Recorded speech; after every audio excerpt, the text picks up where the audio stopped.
Hello, everyone. Welcome back to DanceFam Radio. Today is a very special episode, and it's actually the first in a series. Today, we have someone very special on. You know her. You love her. It's Jessica Gleason. Hey! Welcome back. Welcome to me. Welcome to DanceFam Radio.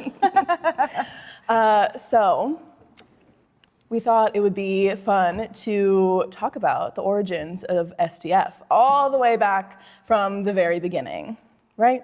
Yeah, before SDF was an SDF. There wasn't anything. There was just Jessica. Just Jess. Just Jess.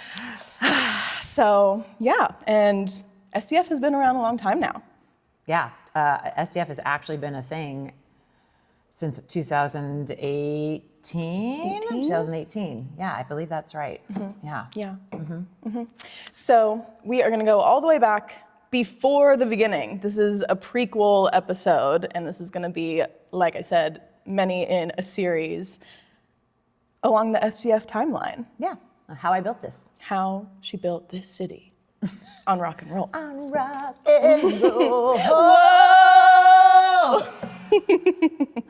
Yes, didn't see that coming. All right, so how SDF started before there was even an SDF.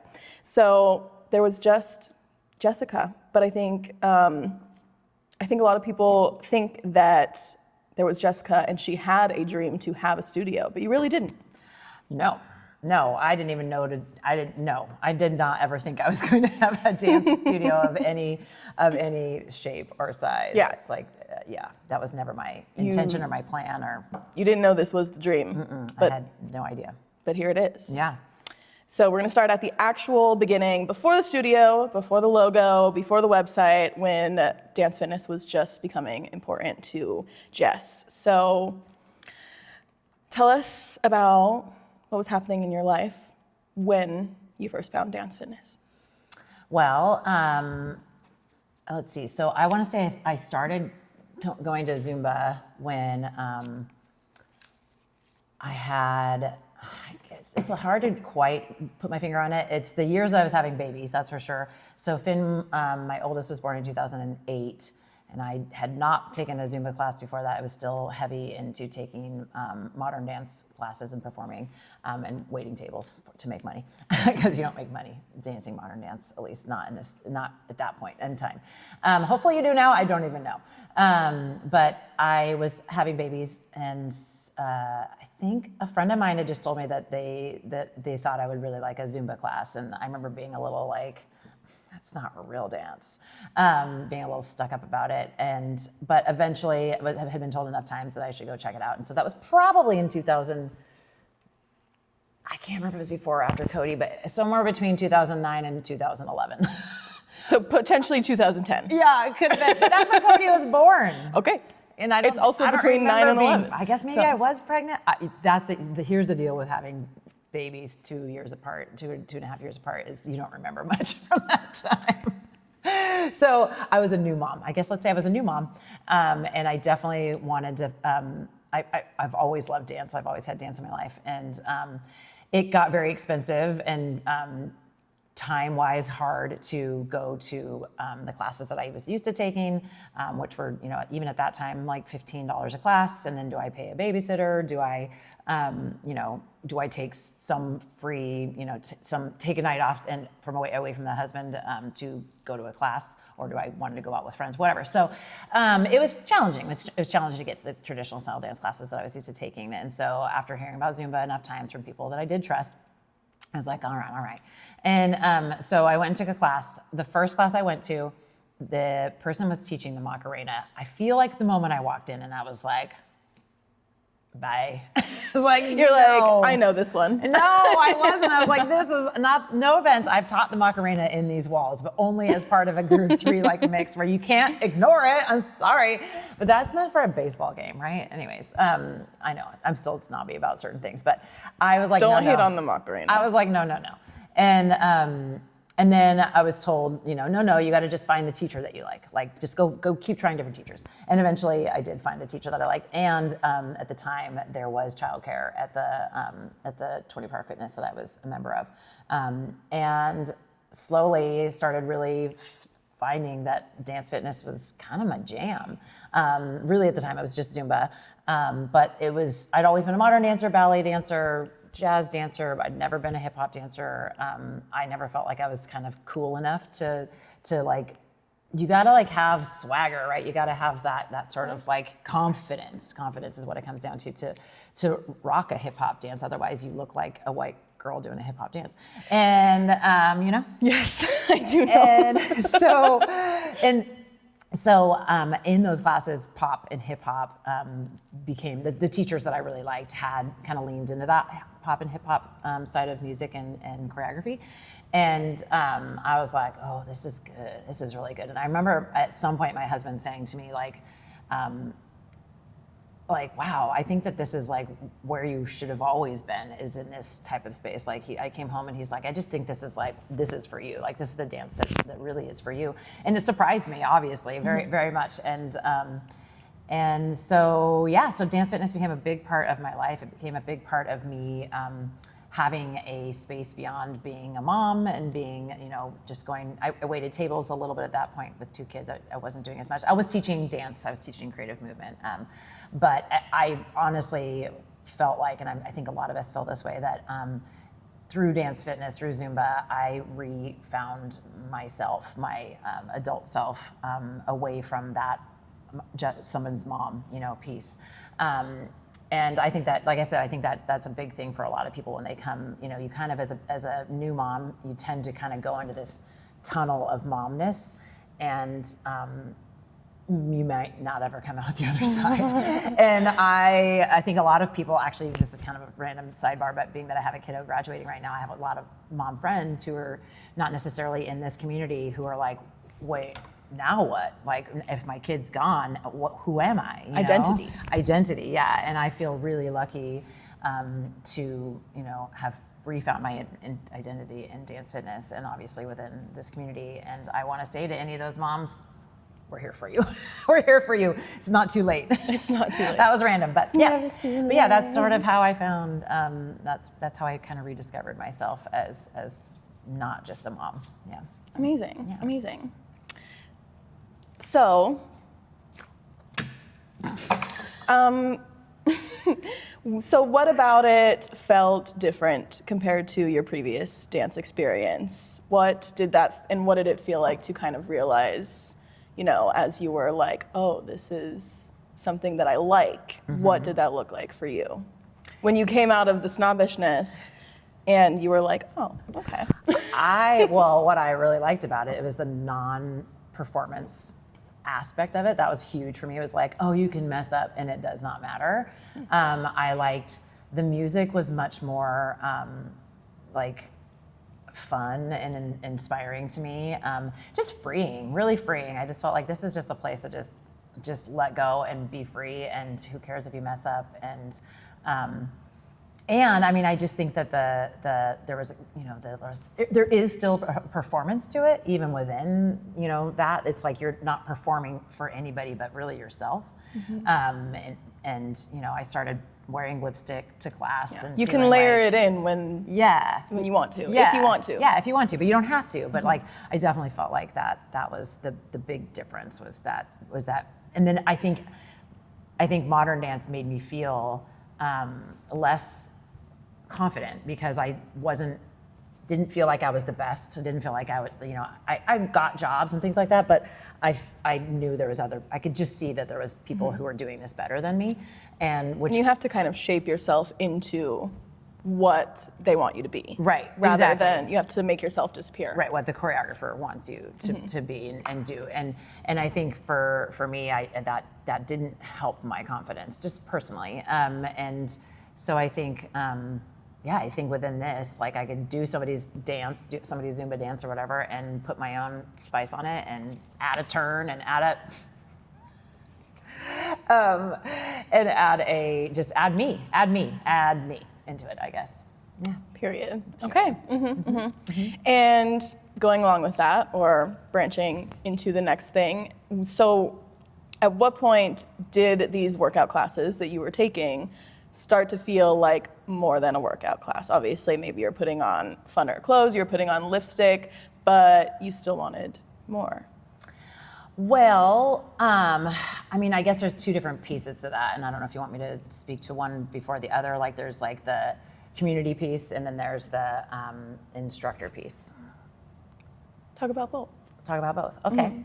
Well, I'll talk about, I guess, instructor first. So I feel like that was sort of the thing that I think chronologically probably happened first. I mean, all those sort of simultaneously. Anyways, whatever. But so so Cody was born in 2010, and I somewhere in there was starting to dance Zumba. And by the time it was like 2013 or so, I definitely had moved from the back row, which I was back row dancer first. I started wearing cuter clothes. I started feeling better about myself. I started moving towards the front of the room, which is kind of like most of us have this evolution in dance fitness. Most people start in the back. Some people stay there. That's just their jam, and that's fine. But a lot of people start kind of like moving forward in the room in line, closer to the front of the room as they start to sort of feel really more confident in themselves and in the dances and things like that. So I started moving towards the front of the room. People started noticing me. People started telling me like, whenever I can't see the instructor, I always follow you, or like, when are you going to become an instructor? Ooh. And got that question a lot. And so finally I was like, when?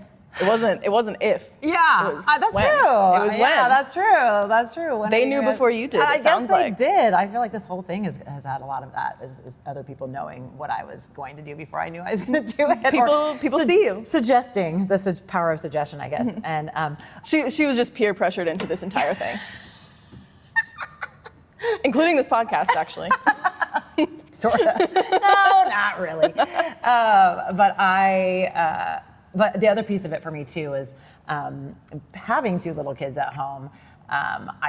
There was at night when it was time, I wanted to go to a class particularly, and I wasn't going to take them to the kids club, and I was like, "Here you go, husband, enjoy your children." There would be a lot of like, "Oh, are you sure you're going to go to dance?" And mommy, don't go, mommy, like stay home, And I'm sure a lot of us get that guilt from their family. And the way that I dealt with it was I was like, I'm gonna make this my job.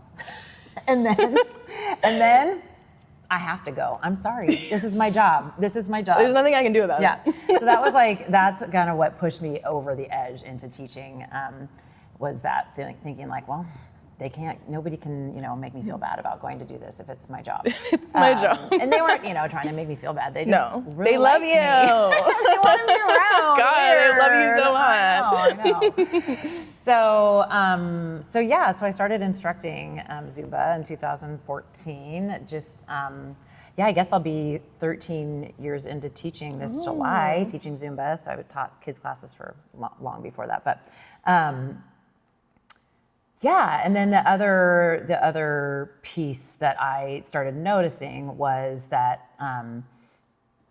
that this didn't, particularly like once my kids got to be school age kids, that I could like make friends in this class, and we could go to coffee afterwards. A lot of the times I was at the 24 Hour Fitness in Ballinger, which had a Starbucks right down the way, and I started noticing that there might be more to this workout than just dance, which was like a real good cup filler for me. But to add in a social piece, a community piece, was probably the other biggest thing that made me excited about what was happening. And so, you started realizing people were showing up for more than just the workout class. Yes. Is what you're saying. Yeah, because when I started instructing, particularly when I was at Linwood teaching a little bit, and then I moved pretty quickly to Ballinger, which is definitely more my like neighborhood, where my community. I always made a point to learn people's names pretty quickly, and I used a lot of the time social media to do that. I would learn their name after class. I'd go out, get in my car, find them on Facebook, add their friend. That just helped me like learn about them, but also remember their name. I do better with like a visual reading of somebody's name.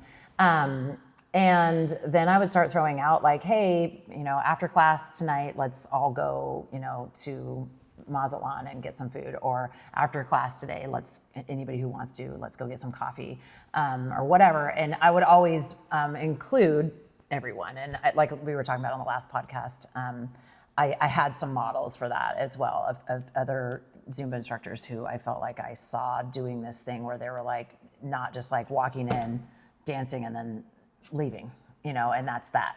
And I was like, well, that's really cool. And I grew up in the church. I grew up with a lot of community around me. And I definitely have always been a community oriented person. I'm PTA president, like doing volunteering. Like that's just like my jam, is to be around people and who are into the same thing as me, I guess, and who are also into being around people. Can't relate, but yeah. So I started really kind of being really inclusive. I also really hate exclusivity. That is something that I think I have some childhood trauma about. Okay. And so inclusivity has always been really, really important to me. And so that's why I would say, like, literally, seriously, everyone is welcome. And if somebody, maybe I'd announce it on Facebook before the class, but then during the class or at the start of the class, I'd be like, this is our plan. We're going out. Everybody's welcome. Like, seriously. You are invited. You are invited. I'm not just talking to these 4 people. Like, truly, I mean everybody. Because it takes all types of people to be part of a community. And people started taking me up on it, which was really, really sweet. Mm-hmm. And so, yeah.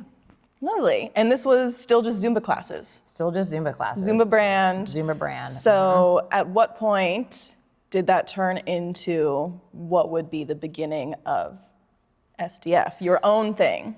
Well, so Cardio Dance Party was what my boss at the at 24 Hour Fitness would call. There was a couple of other people at 24 Hour Fitness who were doing this thing called Cardio Dance Party, and I was like, what is Cardio Dance Party? And I went and took their class, and I was like, oh, it's dance fitness. That is just that. And so I talked to my boss, Janelle. Her name is Janelle. Shout out Janelle. Shout out Janelle. And great boss. And I was like, what is it they're doing? And she was like, it's basically kind of, like I think she kind of let people who she felt like had a following and could get people to their class without having the name Zumba on the class, because everybody knew what Zumba was. Nobody knew what Cardio Dance Party was, but maybe they would know who Jessica was. And they got to create their own they dances. Just create their own dances. Exactly what Cardio Dance Party is to this day. Obviously I've added some evolutions to it, but at the time, yes, it was just Zumba, but with whatever the heck kind of music. And then I didn't have to like do a merengue. I didn't have to do any style that I didn't necessarily really want to do.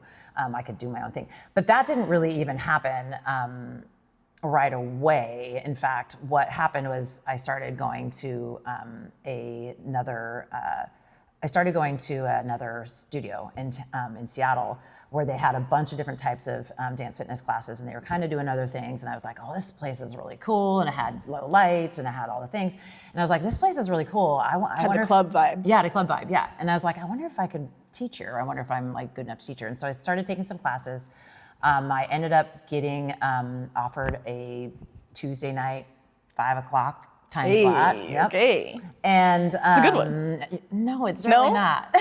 5 o'clock, I mean, it is, but it's hard. It's hard because a lot of people I think especially at that time. Now I think earlier classes are easier because so many people have, since COVID, have hours that are different and can get to like a 4 o'clock class or a 5 o'clock class. At that time though, 5 o'clock, 4 o'clock classes were really rough. Anyways, so I was given a class and I was told I had 4 Tuesdays to try and make it work. Like try to get people to my class. I had 4 Tuesdays. And at the end of 4 Tuesdays, I did not have enough people coming to my classes. Shocker. And it is, honestly. I mean, well, they didn't know me. They didn't know me as well at that place. And I was, anyways, whatever. It was the best thing that ever happened to me. I got fired, I guess. You got cut. I got cut. And it was like, oh, ouch, because I'm really good at this. I remember like being like, I know I'm good at this. Like that was not on me. Like that was not on me. I didn't feel like it. I didn't feel like I was given enough of a chance to build a following there. Yeah. And not enough of my following who were getting free. They were getting me for free at 24 Hour Fitness, free, but $20 to $40 a month is what Their membership, people were paying for the membership. So yeah, so I was a real blow to my ego, because I thought, well, this is where I could actually teach this style that I really want to teach. So basically, I picked myself up off the ground, and I thought to myself, well, if I can't teach what I want to teach there, is there a way that I could teach it here at 24 Hour Fitness? And so that's when I went to my boss, because I did have a big following. I mean, I had 40 to 50 people in my classes pretty consistently in these, between the Northgate location and the Ballinger location. It was, I'm like, I'm pretty sure I'm good at this. And so I talked to my boss and I said, do you think that I could switch one of my classes to a cardio dance party class? And I think Thursday night was the first one, and Thursday night, yep. I just had my last Thursday night recently, but anyways, and she said yes. She said she was willing to have one of them turn to that, and because she saw my numbers, and she had the faith in me that I would still get turnout even without it being a Zumba labeled class, and. So cardio dance party is what I started teaching, and over the next that was probably like 2017, I'd say, is around that time. And then between 2017 and probably 2019, pretty quickly, people were like, we want this. This is what we want. We want you to teach cardio dance party. So all of my other classes became cardio dance party classes as well. Okay. And somewhere along the way, I knew that there was this juice bar just down, like a couple doors down, literally, from the Ballinger 24 Hour Fitness, that had a yoga studio inside of it. And I knew it was there. In fact, like a couple of years before that, I told somebody else I knew who was an instructor, who had a bit of a following. I didn't feel like I had enough of one. I was like, you should go rent that space down there and see if you can, make some money that is better than what you're going to get paid at a big box gym.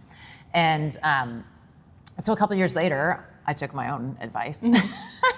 I was like, I think I'm ready to do this. And we'd actually had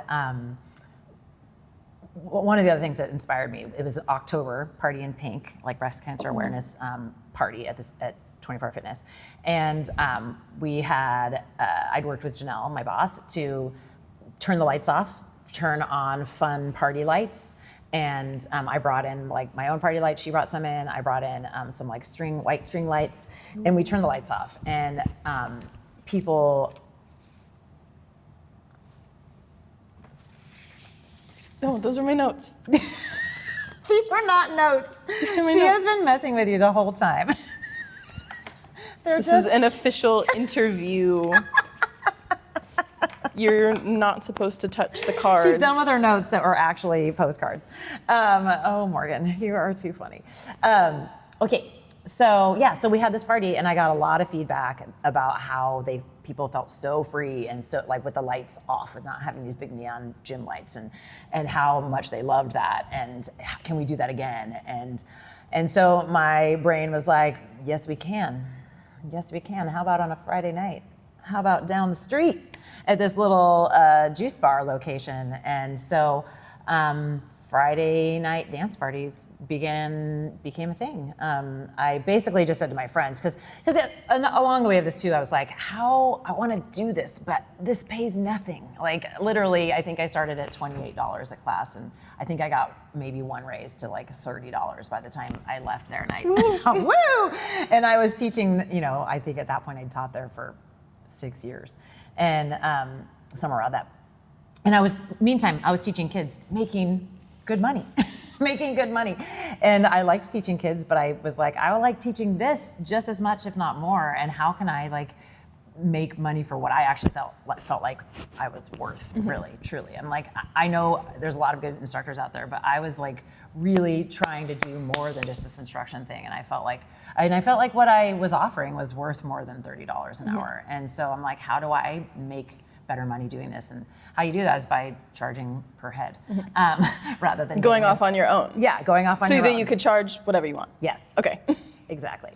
Thanks for helping clarify that. Yeah. So I said to my friends, and mostly just my friends, because I felt a little bad about the 24 Hour Fitness thing. I was like, hey, ladies, if I was to charge $5 would you come to the juice bar on a Friday night? They have this little studio in there, and I'll turn the lights down and we'll put some little twinkly lights in there, and we just can have don't worry about wearing anything special, whatever, just wear your workout clothes and come and do a dance party for $5 on a Friday night. And they were like, yeah, I'll do that.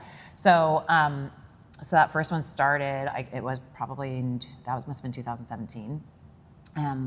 Probably right soon after that Party and Pink party, because I was like, well, let's do this.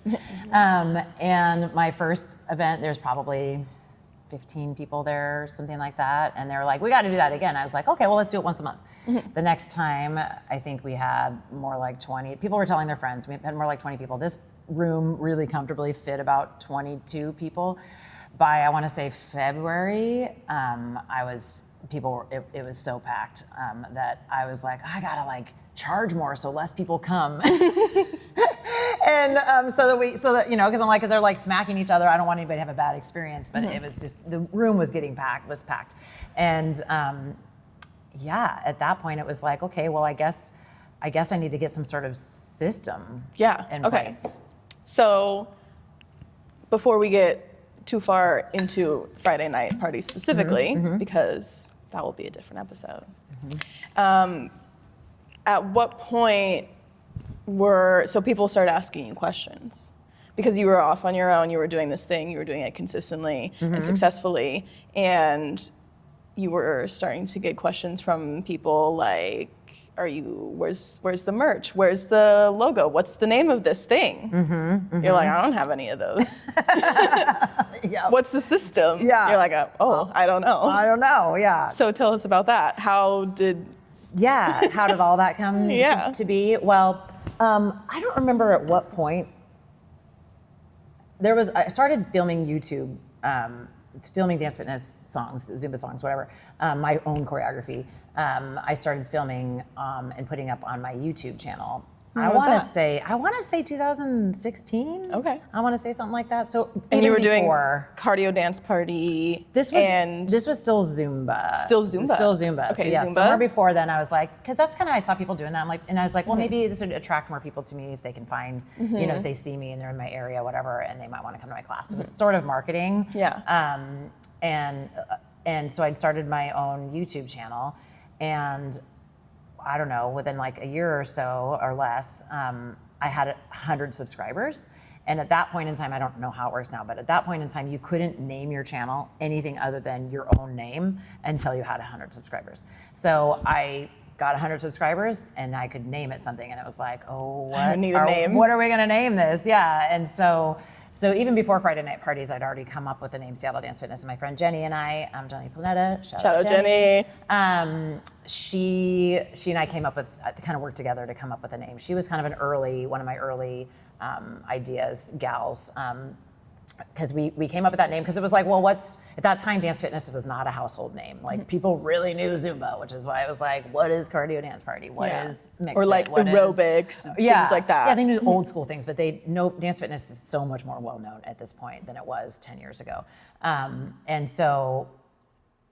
But I thought, well, this is what I'm doing. I don't want to call it Zumba, Seattle Zumba. And I'm like, Seattle's the area Seattle we're in, Zumba. right? I know, and I don't even know if I could have. I don't know. But I was like, we just decided, let's just call it Seattle Dance Fitness, and that's what it is. And that's what it is. It's dance in fitness Seattle. In Seattle, you're teaching dance. Exactly.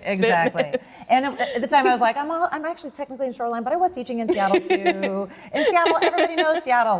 People do that all the time, so it's not that weird to do that, to call it that. Anyway, so I thought this is a searchable name. If anybody ever is looking for dance fitness in Seattle, hopefully I would pop up. That is how I found her, actually. Oh, great. Yeah, I typed in dance fitness in Seattle. And there you go.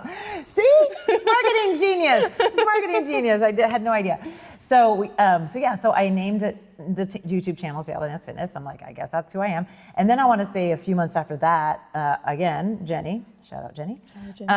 She was like, you should really snag that domain as a website. And Smart. I feel like that was in the fall. So maybe I named in the summer. I feel like that was in the fall, maybe must have been I don't even know, 2016, 2017. I feel like it was 2017. Again, I had small children at home. Her excuse for everything. Well, brains, it's a lot. It's a lot. You have a lot in your brain when you have kids. So I do remember it was like fall when she was like, you should snag this domain. It's like $10 or something like that. I'm like, what? I don't know what. I don't know anything about domains or whatever. But I was like, all right, she's smart. I guess I'll do that. So I did. And then I think it was Friday night parties were starting around that time. Okay. That's right. I think that was 2007. So the pieces were coming together. Yes. You hadn't put them together yet. Yes. Yeah, exactly. They were like kind of there, like hanging there if I needed them kind of thing. And so when the party started getting really out of hand with too many people, I was like, well, maybe I need to make a website so that I can figure out how to like get some sort of system for people to buy it ticket. And so I remember I had a day where I was waiting for a refrigerator to be delivered, a new refrigerator, and so I just had to sit. It was like an 8-hour window or whatever. I remember thinking to myself, like, okay, I guess I'll see if I can figure out how to make a website. This is the day. That's the day. So did you get it figured out before the refrigerator came? I had a really good like run before the refrigerator came, because it didn't come until later in the day. Yeah. So I was definitely like locked to my house. Locked in. Doing that, and boys were at school. And yeah, so I made this website, and then the Friday night parties. And that's when I was like, I'd had somebody from school, another parent from school had come to me at some point knowing I was doing something about what I was doing. And they were starting up a sports or like merchandising, printing, like a printing on clothes. What do you call that? Printing vendor, whatever, printing business. And she had come to me like a year before that. And I was like, do you want to do this? I'm like, what? No. She was like, do you want us to print something up for your business? I'm like, what? I don't have any. Did you even consider that you had a business? No. I was like, You're like, I'm just dancing. I'm just dancing. I'm just teaching these classes. Like, it was, to me at the time, I was like, what? But then I remembered it was a passion thing, not like it wasn't a business thing. Yeah, I'm like, I don't have a business. I like to work out, but what would I put on it? What would I print on it? So Seattle Dance Fitness. Well, at the time I didn't have Seattle Dance Fitness, right? This was like a year. This was like early 2016. So, anyways, but I remembered that a year later. And they also were able to create logos, and so I worked with Kendra. Shout out Kendra. Shout out Kendra. And then eventually, her boyfriend Gerald. Shout out Gerald. That was my printer. Anyways, and so we worked together and came up with the Seattle Dance Fitness logo. And what logo was that? Because we have a few now. That is the original one that is like me doing a body wave. And that's actually from a picture. We could put up the picture later on. There was a picture from some early pictures I took with Bronwyn, who does all of our professional photos for our instructor shoots. And so stole a picture of that. And then that's where it says Seattle Dance Fitness. So like the main logo. So that's when that logo came up. And then I had the logo, and then now I had like a system to make it not so crowded. And that's when, of course, people were like, well, are you going to make their merch? And I was like, all of these things, I was like, I don't know. Would you buy it? Would you buy merch if I did that? And they were like, yeah. There was so much at this time like that was just like suggested to me, like peer pressure. Yeah, exactly.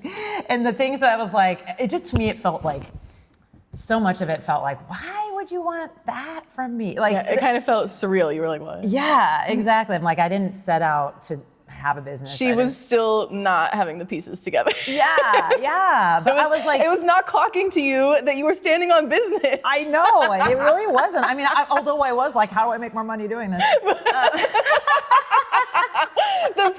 You were like, it was like right here, right in front of you, and you're just like, But also it's an ego thing. But it's also an ego thing, because it's like a really weird thing to put yourself on a logo and I'm sure as a woman too, that's like just not something that we're trained to think about. Right.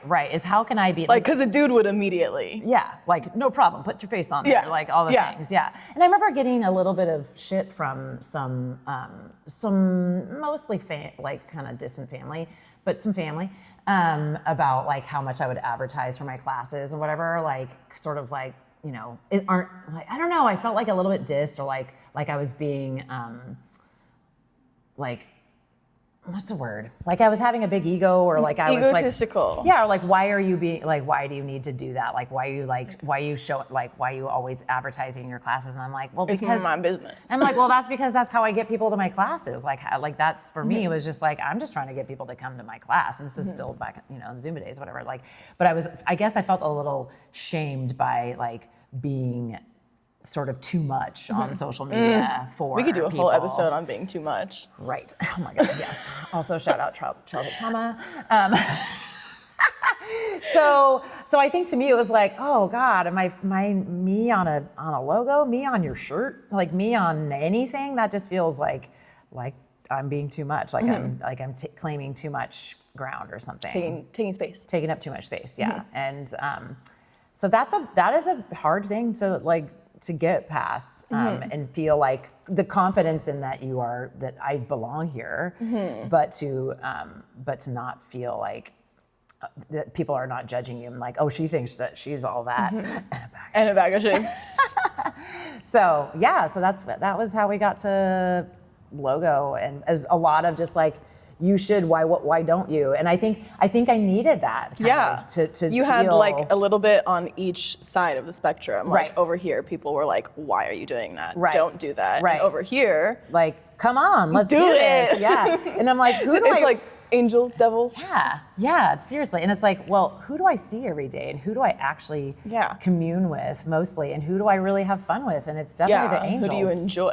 The angels. Definitely the angels. It's not like I don't dislike the devil, but they were just living up to their. They were your fans. They were just living up to what they grew up with and what they knew a woman should or should not do, I guess.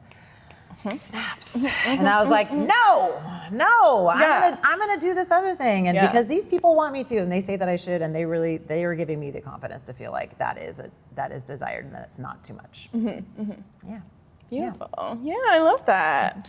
And I guess that's probably, I don't know, when it started feeling more than just a side passion and like something that was like really real and tangible and like, oh, I'm doing this. Yeah. So because it was like, first it was like, what is the name of your, what are you going to name this? And then what's your logo? Are you going to make merch? Then I started, thinking like, okay, well, maybe I could start having more than just Friday night classes, because the vibe over there was so fun. It was dark. It was like I think people additionally, like just like that first party that we had was like, I feel like so much more allowed to just like let loose in here than I do at the YMCA or at the gym or whatever, because of this darkness. Everybody else was feeling it too. Like, and it felt kind of private. Yeah, it did feel much more private. Yeah, it felt like your own. Yeah, and you didn't have like people sitting on a exercise bike outside the room staring with a at wall you. full of windows. Yeah, exactly. So I think it like at the same time that I was growing in my like feelings of like sexiness and confidence and whatever, like that room there lent itself to that really, really well. And everybody else was feeling it too. And so that's when I was like, well, maybe I'll start a weekly class over here. Maybe people will be willing to pay me per head to have a weekly class. And did that happen? It did, yeah. I started Tuesday nights there, because I think at that point I was teaching Wednesday mornings, Thursday nights, Sunday mornings. So I just added a class. Maybe I was teaching Tuesdays. I don't remember, but anyway, either way, I know it was a Tuesday that I started at Alive teaching a weekly class, and I was charging at that point. I still, the Friday night parties I think had advanced like maybe $15 a class, and I wanted you to be able to, like, I wanted us moms to be able to go out for like $20. So it was $15 a class.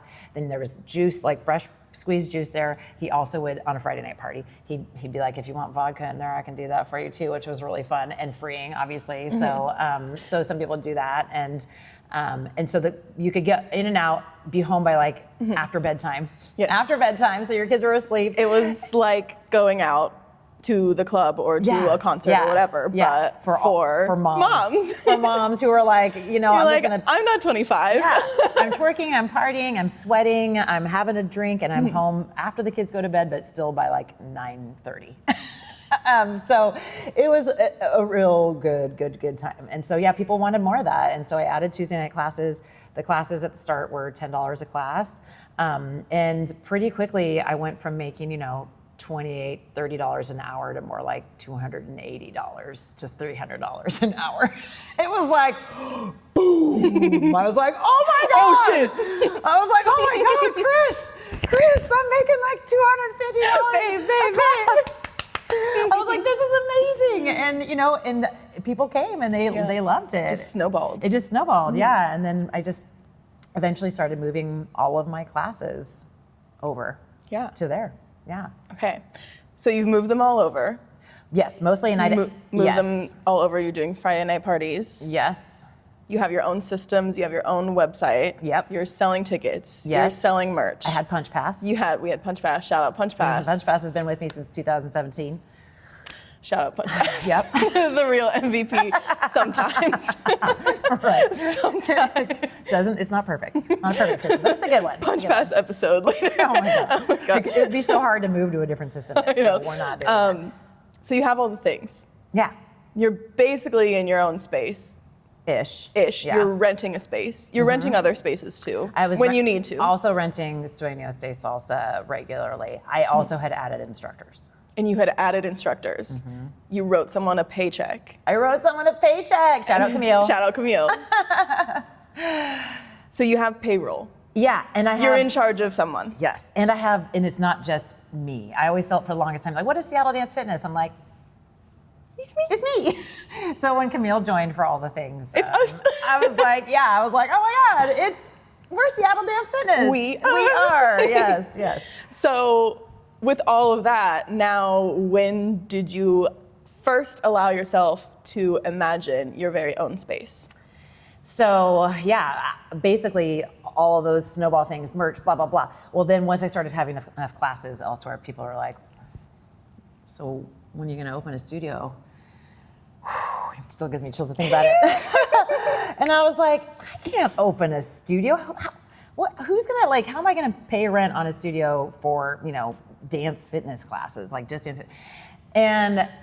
But it was said to me enough times that I have one specific recollection of walking into, so the way that parking lot where the 24-hour fitness was, there's a thriftway, there was a liquor store, because back then you still had to buy liquor at a liquor store. There was an empty space, there was 24-hour fitness on the corner here, and then a live juice bar was down here. And then there's some other things in Subway and whatever. Anyways. I see. Yes. So the space right here next to the 24-hour fitness, I remember one day just walking out of the 24-hour fitness to my car and just looking over there and I remember just thinking maybe this could be, I just remember thinking I had allowed myself to be maybe this could be a thing. I have no idea, but I actually allowed myself to think that it could be a thing for the first time, and I definitely distinctly remember that. It was a summer night, and I just started thinking maybe I could. And so cool. Yeah, it was so exciting. Yeah. Wow. Yeah. Okay. That's where we're gonna leave you for now. Rapid fire round. SDF Origins edition. Are you ready? Yes. Okay. First song that felt like an SDF anthem. I want to say Dancing with Your Hands Tied by Taylor Swift. Really? Yeah. Oh, that's not what I would think. Yeah. Yeah. This was a song that was, at that time, I tried to put it on YouTube, and it kept being blocked worldwide by copyright. And so what I ended up having to do is I put it up on YouTube as the song that shall not be named. And then it was finally able to stay on there. Nice. Yeah, I don't know why that one to me feels like that dance was so me, and had that contemporary feel to it, but also it just It's had about dancing. big moves. It's about dancing. It just felt like, I would say for me at least. I don't know what other people would say, but that's what I feel. You can tell us what you think. Oh yeah, please do. All right. One thing you miss about the early days. I feel like it was just a lot simpler. I feel like there was I was managing a lot less. I feel like they're building something is I don't want to say more exciting, but it is really exciting. And trying to maintain that excitement is harder. Not possible, but it's just harder. There's a lot more unfun things you have to do. Yes, 100%. Yeah. Most chaotic thing about teaching in big box gyms? Oh my God. I feel like technology? Technology is not great, but honestly, it's more like people coming in and out of the room. Like the amount of times you'd have somebody come in mid-class, do a song maybe, leave, or like be in class, leave, which feels really awful, or come into class, start filming. Like I've definitely had that happen before. So yeah, but big box gyms are just much more like revolving door, and that can feel a little chaotic for sure. It's not very grounding. First piece of SDF merch energy. What does that mean? I don't know. Oh, exciting or terrifying? Exciting or terrifying? I think both, for the reasons we discussed earlier. Yeah. Yeah. I'm like, am I really gonna wear myself on myself? And now I do it all the fucking time. You just get normalized. Yeah. Well, okay, this one thing early SDF supporters believed in before you did. Me. Oh, I would just say me. I just think that they knew what I could do before I did. Yeah. Which is pretty awesome. That is pretty cool. What would surprise 2014 Jess most about today's SDF? That there is an SDF? I didn't even know. I didn't even know to dream that this could be a dream in 2014. No. No. Yeah. Okay. And finally, one word that describes early SDF.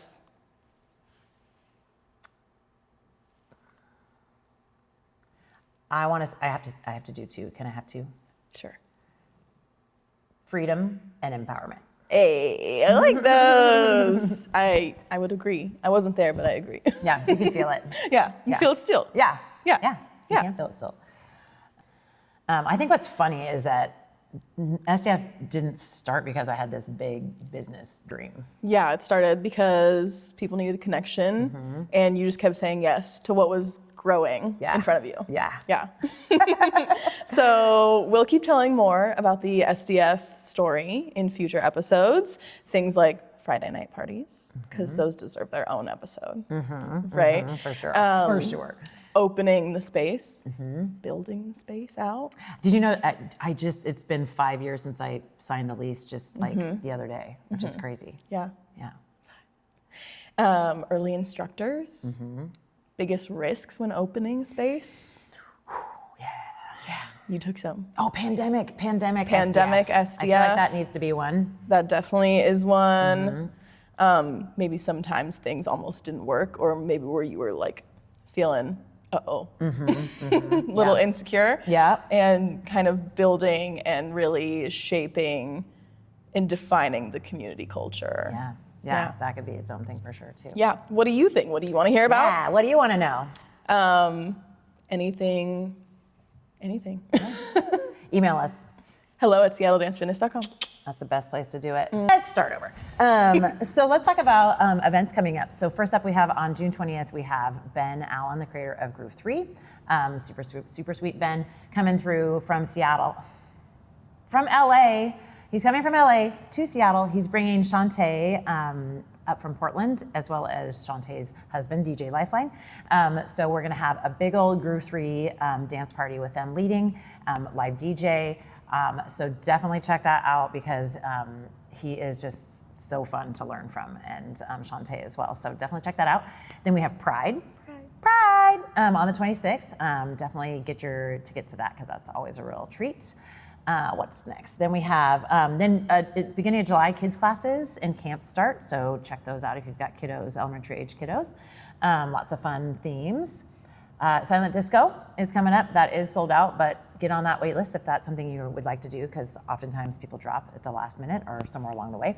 Then we have our parade, which if you are interested in doing Groove 3 for the parade, we will be starting at the end of this month to review the 3 choreographies that we're gonna be doing for the performance. So that'll be happening on Monday and Wednesdays. Doesn't matter which class you go to, you'll get a review of all 3 of the choreographies broken down for you in classes over that time. After the parade, we have DCC, so Dallas Cowboys cheerleaders. You just have to really think about how you say it. Dallas Cowboys cheerleaders. DCC. Karen and I will be leading that again this year. Should be a pretty fun workshop. Also in August, we're gonna take the dance party outside for a dance fitness class. We'll probably do it at Ridgecrest Elementary because that just tends to be where we go. And then we'll probably head up to the Ridgecrest pub after that. So that will be August. I think I don't know what it is. It's in August. It's on the event board. Mid-August sometime. And then we're gonna be into fall, which we're gonna have our Big Bottom Dance Camp. We talked about that a little bit on the last episode, but definitely ask questions if you are like, what is this and can I come and how do I do it? And yes, you're invited. And then, also hopefully over the summer, we're gonna be adding in a Broadway workshop with Nicole Bierman. She's been here in the past, it's been a while, but she's really, really super fun. And so hopefully we're gonna make that happen, I think in July. And I'm also hopeful that we'll have some of our, the past Afro dance hall artists come through the studio and do some pop-ups. They tend to be coming to town in the summertime, but I've not heard of anybody yet, but hopefully there will be. And then in September, we have our 5-year studio anniversary. 5 years, that's How do you feel? fucking crazy. That's so insane and amazing. And so we got to celebrate that. And then 9 years of SDF. So, which is also crazy. Next year, 10. What are we gonna do? I know what we're gonna do. Oh, you do? I think I do. Can you tell me later? Yeah. So yeah, look for that coming up in September as well, probably towards the end of September. So that is what we've got. Should we say see you at the studio? Yeah. All right. See you at the See you at the studio.